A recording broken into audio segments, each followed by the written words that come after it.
રાજકોટના TRP game ઝોનમાં થયેલ અગ્નિકાંડમાં તપાસ માટે રચાયેલી એસઆઈટી દ્વારા પ્રાથમિક તપાસ રિપોર્ટ સોંપી દેવાયો છે, જેમાં ઘટના સ્થળ પર ઇમરજન્સી એક્ઝિટ ન હોવાને કારણે જે લોકો બહાર નીકળી શક્યા ન હતા તેઓ મોતને ભેટ્યા હોવાનું સામે આવ્યું છે. તંત્રના વિવિધ વિભાગોની પણ બેદરકારી હોવાનું રિપોર્ટમાં સામે આવ્યું છે. જ્યારે ગેમ ઝોનના સંચાલકો દ્વારા આ વખતે સિઝનમાં નવો સ્નો પાર્ક બનાવવા માટે કામગીરી ચાલુ હતી અને તેના માટે વેલ્ડિંગ કામ કરવામાં આવી રહ્યું હતું, જેના તણખાથી આગ લાગી હોવાનું રિપોર્ટમાં જણાવાયું હતું. આજે સવારે અમદાવાદ સિવિલ હોસ્પિટલમાં આવેલ કેન્સર હોસ્પિટલમાં આગ લાગવાની ઘટના બની હતી.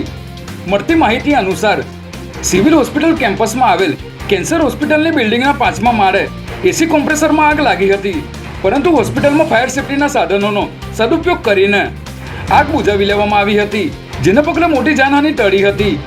જે પર ફાયર બ્રિગેડની ટીમે ઇન્સ્પેક્શન કરીને કોઈ જ ઇસ્યુ ન હોવાની માહિતી આપી હતી.